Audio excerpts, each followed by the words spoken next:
Hello, everyone. I'm Johnny Mahlangu. I'm a hematologist based in Johannesburg, South Africa. Absolute pleasure to join you to talk about a presentation at ISTH recently on the efficacy and safety of Valoctocogene Roxaparvovec 4 years after gene transfer in the GENERATE-1 clinical trial. By way of reminding you that Valoctocogene Roxaparvovec is a gene transfer therapy for severe hemophilia A that enables endogenous factor VIII production in order to prevent bleeding in patients requiring prophylaxis.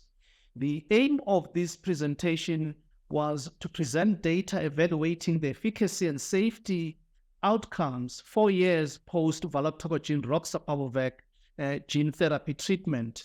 In the open-label multi-center phase 3 GENERATE-1 clinical trial, there were a total of 134 adult male with severe hemophilia A, defined, of course, as the factor VIII level of less than 1 international unit per deciliter, without inhibitors, who received a single infusion of 6 times 10 to the 13 vector genome per kilogram Valoctocogene Roxaparvovec. And this population, in fact, was the intention to treat population.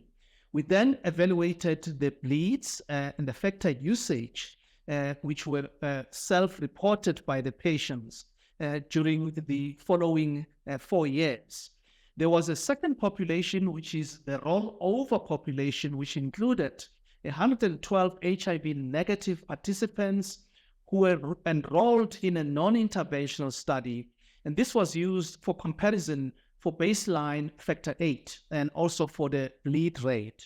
The factor VIII was measured using the chromogenic substrate assay as well as the one-stage assay in the 132 HIV-negative participants that were included. Safety was assessed in the intention to treat population, in other words, 132 individuals that were included here. And the question, of course, is what were the results? In the intention to treat population, 118 out of 134 patients completed the 4 years of post-gene therapy. Of those, 24 out of 134 resumed prophylaxis, relatively small number. In the rollover population, the mean annualized treated bleed rate was 0.8 bleeds per annum. The mean annualized bleed rate for all bleeds was 1.3 bleeds per year.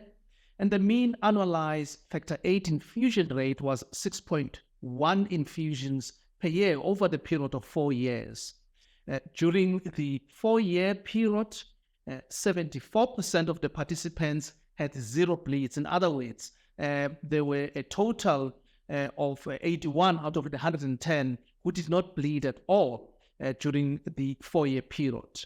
At the end of the 4 years, the mean chromogenic substrate assay and one-stage clotting assay factor VIII activities were 16.1 and 27.1 international units per deciliter, respectively, in the modified intention to treat population. In the 4 years, the common adverse event was the rise in alanine aminotransferase, or the ALT, which occurred in 56 out of 131 participants. By definition, the ALT had to be in the upper limit of normal, or 1.5 times baseline. There were no participants out of these 56 who were initiated with immunosuppressants for the ALT elevation in the 4th year. So what can we conclude out of this presentation? We can conclude that there is bleed control and factor VIII expression were maintained in the 4 years post Valoctocogene Roxaparvovec treatment. There were no new safety signals that emerged leading to the end of the 4th year of observing these patients. That is all I wanted to share with you, and thank you very much for your attention.